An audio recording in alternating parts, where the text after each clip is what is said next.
नमस्कार, मराठी समाचारामध्ये आपलं स्वागत. आज आपण गुहागर तालुक्यामध्ये माझं गाव माझी ओळख या संकल्पनेतून आज आपण खास बातचीत करणार आहोत. आपले श्री प्रमोदजी गांधी साहेब, नमस्ते. नमस्कार.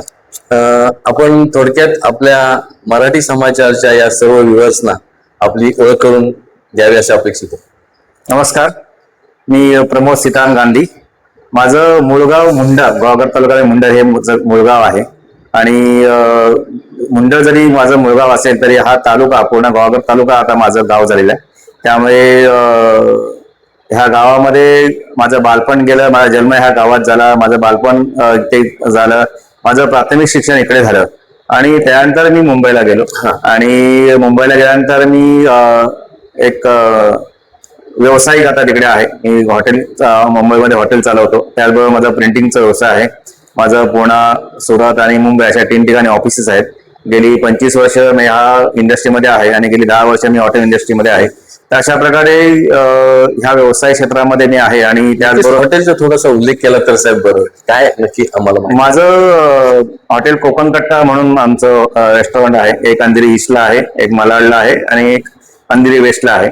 आणि हॉटेलमध्ये यायचं कारण की माझा मुलगा जो आहे त्याने हॉटेल मॅनेजमेंट केलं होतं आणि त्याला त्याच्यामध्ये खूप इंटरेस्ट होता. त्यामुळे तो शिकायला गेल्यानंतर, तो आल्यानंतर त्याचा कधी बेस तयार व्हावा या अनुषंगाने तो जेव्हा शिकायला गेला त्यानंतर आम्ही त्या हॉटेल ह्या इंडस्ट्रीमध्ये आलो. खरं तर आमचा कसलाच त्याचा अनुभव नव्हता. त्यामुळे आम्ही पहिलं एक कॅन्टीन चालवायला घेतलं. वर्षभर कॅन्टीन चालवलं. त्यानंतर वर्षभर टेक अवे चालू केलं. मी आणि माझी मिसेस, म्हणजे विशेष करून मिसेसनेच पूर्णपणे ते हँडल केलं.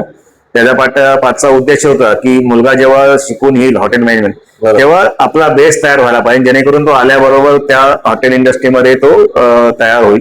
आणि त्याप्रमाणे आपण बेस तयार करायला पाहिजे. कारण कुठलाही व्यवसाय आपण जेव्हा चालू करतो तेव्हा बेस तयार व्हायला 2-3 वर्ष लागतात. त्या अनुषंगाने आम्ही ते पाऊल उचललं होतं. आणि त्यामुळे आम्ही ह्या हॉटेल इंडस्ट्रीमध्ये आलो.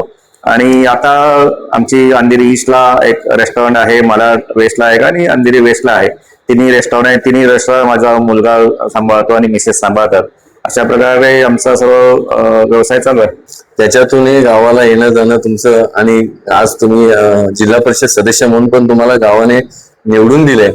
आज ती तुमच्यावर जबाबदारी, हे कसं काय शक्य करता? खरं तर राजकारणामध्ये यायचं कारण तेच होतं की आमच्या आईवडिलांनी समाजसेवा केलेली असते किंवा त्यामुळे आपण पण काहीतरी लोकांचं देणं लागतो. त्यामुळे ह्या राजकारणात यायच्या वेळेला जर मुंबईसाठी मला राजकारण इझी झालं असतं.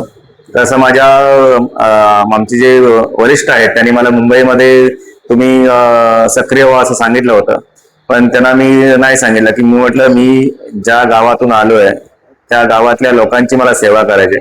ज्या मातीत माझा जन्म झाला, ज्या मातीतल्या लोकांबरोबर खेळलं, अशा लोकांसाठी काहीतरी करावं या अनुषंगाने मी हा गुहागर तालुका निवडला.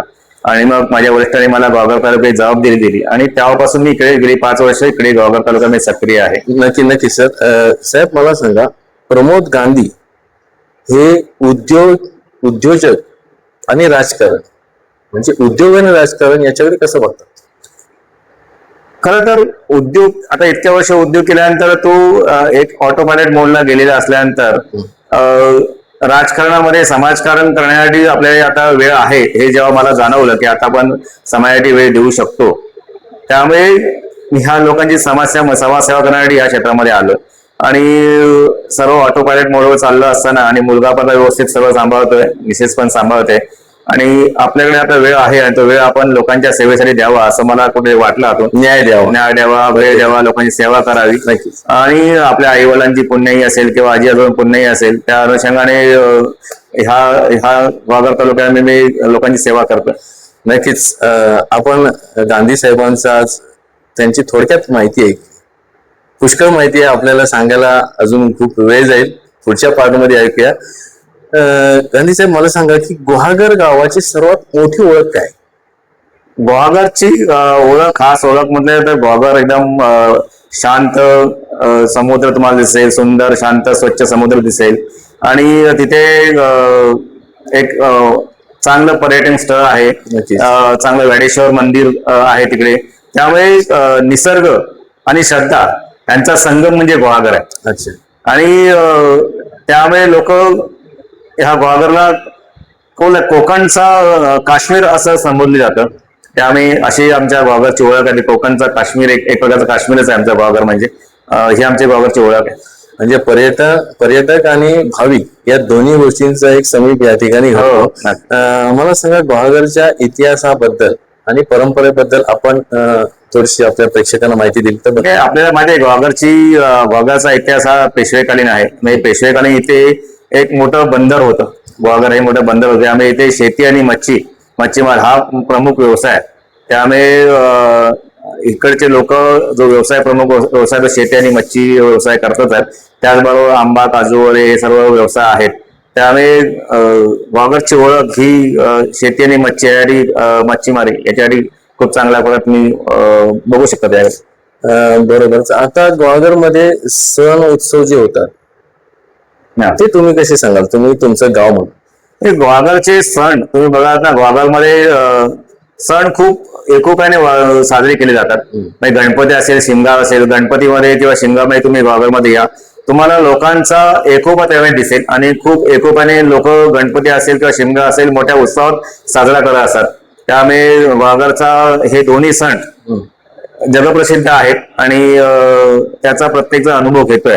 म्हणजे त्या सणाला अख्खी मुंबई खाली होते असा आपला गणपती सण आहे. किंवा शिमग्याला पण कोणी जरी सुट्टी नाही मिळाली, लोक शिमग्याला येणार म्हणजे येणारच, गणपतीला येणार म्हणजे येणार. म्हणजे तुम्ही खूप ठिकाणी ऐकत असाल की गणपतीमध्ये अख्खी मुंबई खाली होते आणि कोकण भरलेलं असतं. तुम्हाला आताच्या वेळेला कोकण तुम्हाला बंद दिसेल, सर्वांची घरं बंद दिसेल, पण तुम्ही गणपतीमध्ये या, सर्व कोकण भरले दिसेल आणि मुंबईमध्ये तुम्हाला कुलप दिसतील. तेच सांगतो आपण की सर्व मुंबई शहर, मोठी महानगर खाली होतातच. याच्या बरोबर एक नारळी पौर्णिमा सण असतो. हा आपण बघतो की समुद्र किनारी खूप मोठ्या पद्धतीत होतो. आपल्याकडे काय अशी प्रथा? हो, नारळी पौर्णिमा आहे किंवा रंगपंचमी आहे, आपला गणपती उत्सव आहे, शिमगा, हे असे सण आहेत ना. त्या सणाला लोक एकत्र येऊन मोठ्या उत्सवात हा सण साजरा करत असतात. आणि ते एकोपा दिसतो एक प्रकारचा. गुहागर तालुक्याचा गुहागरचा एकोपा तुम्हाला त्या सणामध्ये पूर्णपणे दिसतो.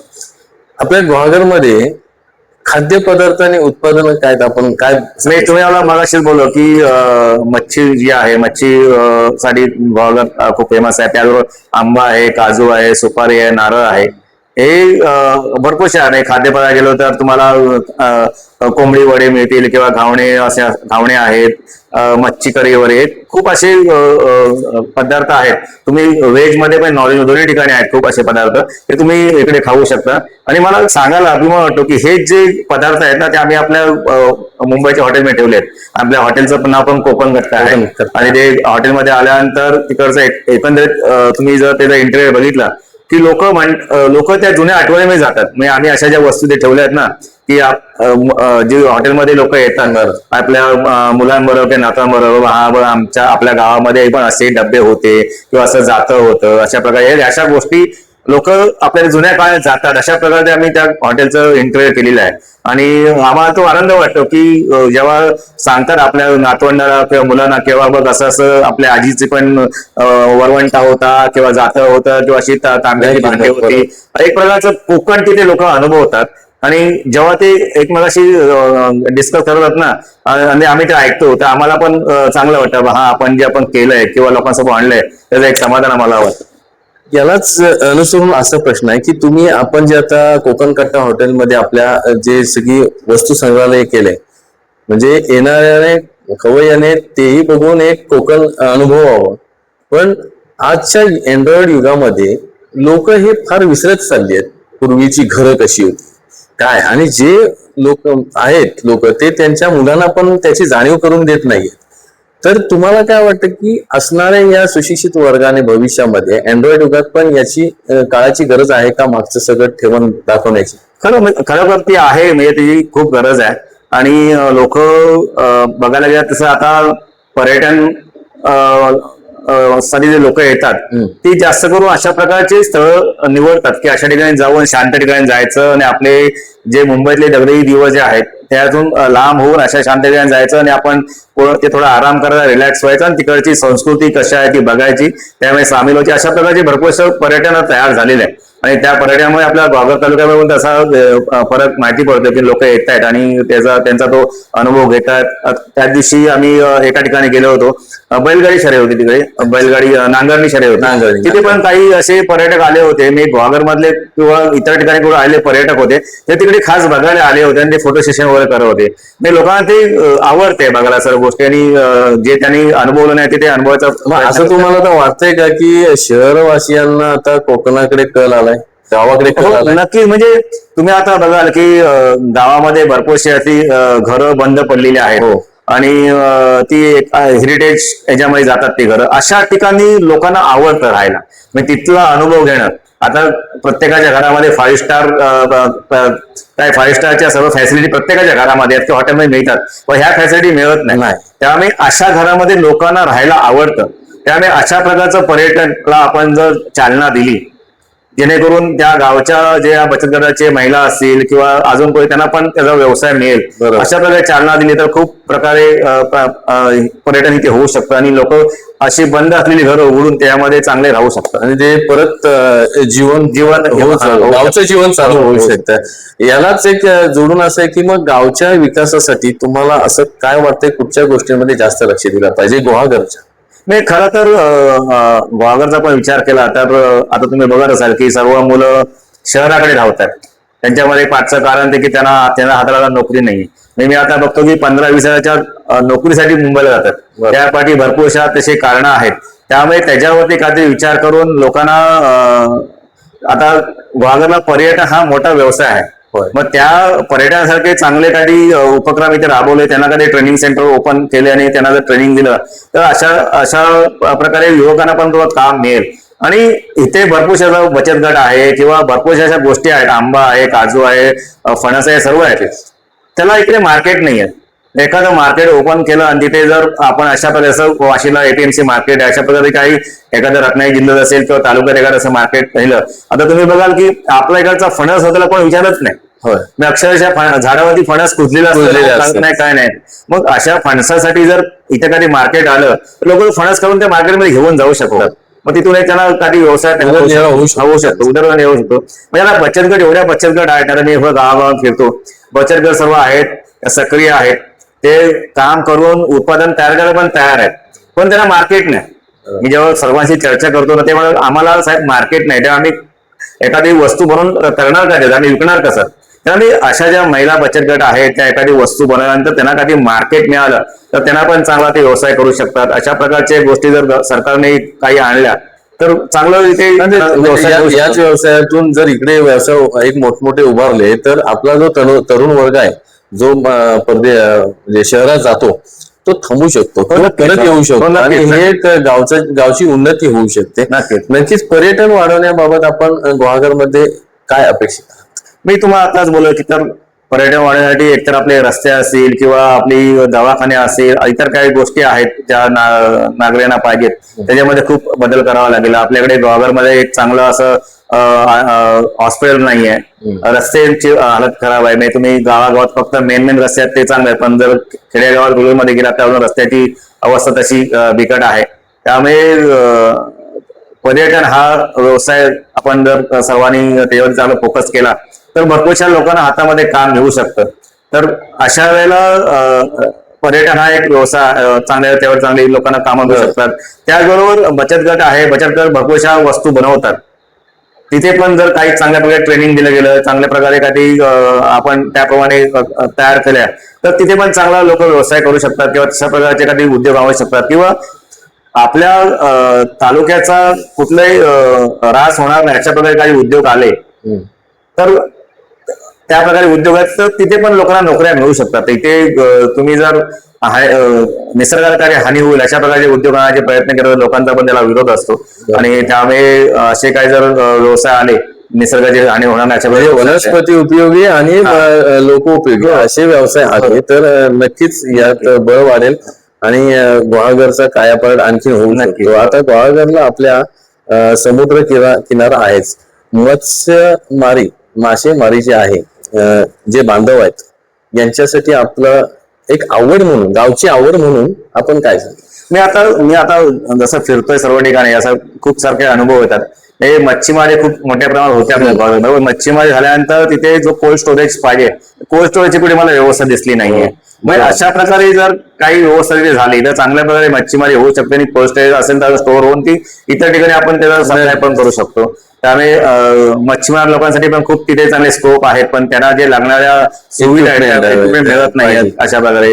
कारण आता भरपूरशा तुम्ही बघा मच्छीमारी आजकाल त्या लेझर वरती करतात, त्यामुळे मूळ जे मच्छीवाले आहेत त्यांना पण याचा खूप त्रास होतोय आणि बाहेरचे लोक आपल्या एरियामध्ये येऊन मच्छीमारी करतायत. त्यांच्या पण पोटावरती कुठे पाय दिला जातो. अशा प्रकारचे सर्व सिच्युएशन चालू आहेत. त्यामुळे त्याच्यावरती पण कधी कंट्रोल सरकारने आणलं पाहिजे. नक्की. समुद्र किनारा हा आहेच गुहागरची ओळख, पण असा एक गुहागरची अशी कोणती खास एक ओळख आहे की प्रत्येकाने एकदा अनुभवलीच पाहिजे? म्हणजे तुम्ही बघाल की गुहागरला एवढा मोठा समुद्र किनारा आहे, हे स्वच्छ सुंदर शांत समुद्र किनारा आहे. तुम्हाला जर समुद्र चांगला अनुभवायचा असेल, तिकडचा सूर्यास्त चांगला अनुभवायचा असेल, तिथे प्रत्यक्ष तुम्हाला जावं लागेल, यावं लागेल. त्यामुळे तुम्हाला कळेल की गुहागर काय आहे. त्यामुळे तिथे चांगलं एक वेळेश्वर मंदिर आहे, आपले चांगले समुद्र किनारे, हेदवीचं आहे, वेळणेश्वर चांगले समुद्र किनारे आहेत, आपलं गोपाळगड आहे, असे भरपूरसे पर्यटक स्थळ आहे की तुम्ही फिरू शकता. हेदवीचं गणपती मंदिर आहे, खूप म्हणजे दशभुजा. हा असे तुम्ही 4-5 दिवस आरामात जातील गुहागर मध्ये. चांगलं तुम्ही टाइम स्पेंड करू शकता. अशी चांगले पर्यटन स्थळ आहेत. राहण्याचे पण व्यवस्था, राहण्याची पण चांगल्या व्यवस्था आहेत असं आहे.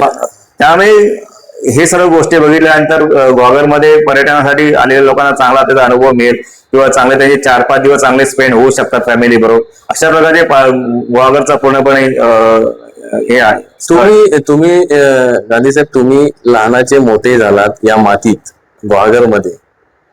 तुमची गावाशी असणारी अविस्मरणीय कोणती गोष्ट? अविस्मरणीय गोष्ट म्हणजे मी अनुभवतो ते प्रत्येक वेळेला, मी लहानपणापासून की आतापर्यंत, म्हणजे शिमगा आणि गणपती ह्या 2 गोष्टी आहेत. म्हणजे गणपतीला आल्यानंतर लोक रात्री 12-1-1 वाजेपर्यंत आरती चालू असतात आणि तो सण असा आहे ना की लोक आपला सर्व राग द्वेष विसरून एकत्र येतात आणि त्या गणपतीचं पूर्णपणे आपल्या मनोभावे सेवा करत असतात. शिमग्याला पण अशा गोष्टी आहेत की लोक बोलतात की शिमग्यामध्ये देव घरी येतो. आपण 364 दिवस आपण देवाला जातो, पण एक दिवस देव आपल्या घरी येतो. त्यामुळे एक दिवस घरी जो देव येतो त्या श्रद्धेसाठी लोक मुंबईवरून गावाला येतात एका दिवसाची सुट्टी काढून, पण देव आपल्या घरी येणार.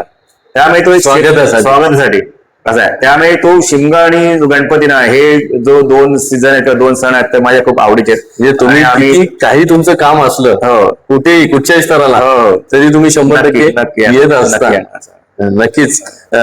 मला एक सांगा की गुहागरमध्ये जे भेट देणारे आपले पर्यटक आहेत, म्हणजे तुमच्या गावामध्ये, त्या पर्यटकांना तुम्ही एक आपल्या मराठी समाजाच्या वतीने काय संदेश द्या? पर्यटकांना मी एवढंच सांगेन, तुम्ही पर्यटक म्हणून येऊ नका. तुम्ही एक आमचे घरचेच, तुम्ही कोणतरी पाहुणे आहात अशी या उद्देशाने या आणि पूर्ण आमच्या या गुहागर तालुक्याचा, गुहागरचा पूर्ण आनंद घ्या. आणि येथे आल्यानंतर इथे कुठल्याही प्रकारचं प्लास्टिक वापरणार नाही अशा प्रकारचा प्रत्येकाने तिथे प्रण केला पाहिजे आणि प्लास्टिक मुक्त आपण आपला गुहागर केला पाहिजे. कुठल्याही अस्वच्छता गोष्टी होणार नाहीत अशा प्रकारे सर्वांनी तिथे वागलं पाहिजे. आणि हे आपलं गाव नाही, येतं आपलं एक घर आहे आणि आपली संस्कृती, आपली भाषा आहे, आपलं श्रद्धा आहे असं समजून या. आणि तुम्ही या, तुम्ही अनुभवा आणि तुम्ही दुसऱ्या लोकांना पण सांगा त्याबद्दल.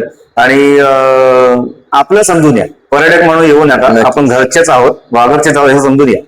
आता आपल्या परदेशातून पण आवक जोरात असेल पर्यटकांची या ठिकाणी, आपण याच्यावर एक अनुभव घेतलाय?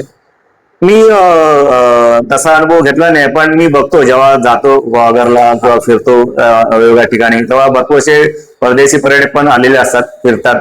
आणि मला वाटतं गोव्यामध्ये आता पर्यटक थोडे कमी होत चालले, पण या कोकण किनारपट्टीमध्ये पर्यटक जे आहेत परदेशी पर्यटक वाढत चालले आहेत. त्यामुळे तो एक आपला प्लस पॉईंट आहे.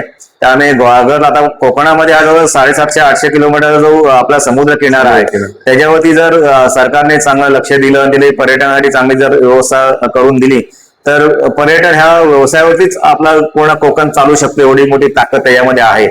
त्यामुळे ते एक आमच्या सरकारकडे मागणं असेल की हा आमचा 700-750 किलोमीटर जो कोकण किनारा आहे त्यावरती लक्ष द्यावं आणि पर्यटनावरती चांगला भर द्यावा. तुम्ही याच गावात वाढलाय, याच गावात शिकलायत, नंतर तुम्ही व्यवसायासाठी बाहेर गेलात, आताच्या घडीला जी मुलं शिकतायत, ज्या प्राथमिक शाळा आहेत, विद्यालय आहेत, यांच्याशी आपण कसं बघता? मी आता जिल्हा परिषद सदस्य झाल्यानंतर माझ्या शिमगा जिल्हा सेवा गटामध्ये एकूण सर्व शाळांमध्ये मी जिल्हा परिषद शाळेमध्ये फिरलोय. म्हणजे काही शाळा खूप चांगल्या आहेत, पण आता परिस्थिती खूप बिकट होत चालली आहे. कारण गावामध्ये माणसंच नसल्यामुळे शाळेमध्ये विद्यार्थी नाहीत. बरोबर. म्हणजे शिक्षक खूप चांगले आहेत, शिकवत आहेत, आणि लोकांची मध्ये मानसिकता आहे ज्या मुलांच्या आई वडिलांची की मुलाला सेमी इंग्लिश मध्ये टाकणं.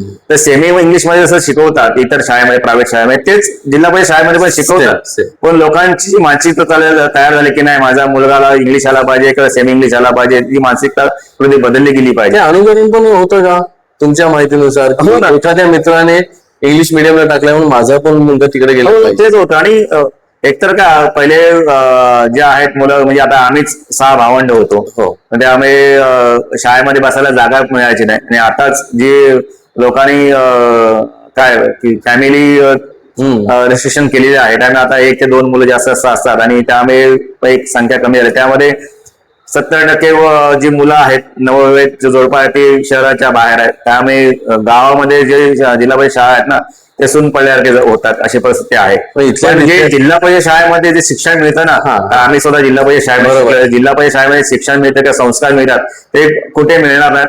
अशा प्रकारे शिक्षण ते जिल्हा परिषद शाळेत मिळतं. तुमच्या असं मनात आहे का पुढे भविष्यात की आपल्या गावातील जी काही मुलं असतील ज्यांना सहकार्य करायचं आहे, अशा मुलांना मोटिवेट करून आपण नक्कीच. मी आता सर्व शाळेमध्ये फिरत होतो. सर्व शाळेमध्ये फिरल्यानंतर मी प्रत्येकाला तेच सांगतो की आपल्या वाडीतली किंवा कुठल्याही वाडीतील मुलं आपली जिल्हा परिषद शाळा सोडून कुठे जात असतील, त्यांचं कसं माइंड तयार असेल मला सांगा, त्या पालकांच्या घरी मी जाईन आणि त्यांना समजवेन, आणि आपल्या शाळेमध्ये मुलं कशी राहतील, जिल्हा परिषद शाळेत कशी राहतील, अशा प्रकारचे प्रयत्न करेन.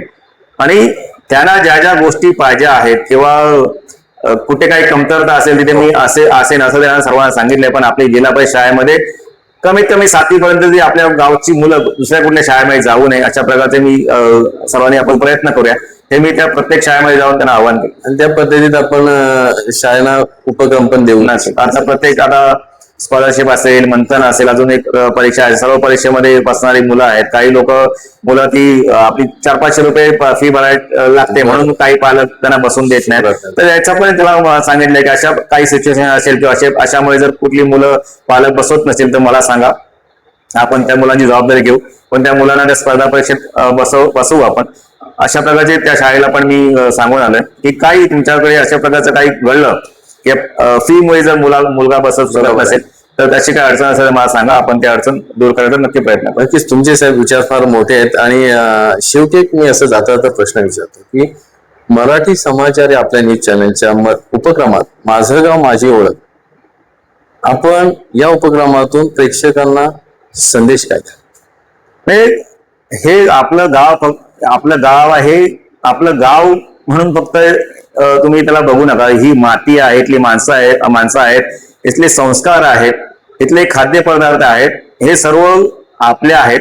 त्यामुळे हे सर्व गोष्टी आपण अनुभवल्या आहेत. आपल्या मुलांना पण ते आपल्याला सांगायचं आहे आणि पुढच्या पिढी पण ते पोहोचवायचं आहे. जोपर्यंत आपण आपल्या मुलांना सांगितलं नाही किंवा आपल्या पुढच्या पिढीला सांगितलं नाही तोपर्यंत हे गाव काय हे लोकांना कळणार नाही.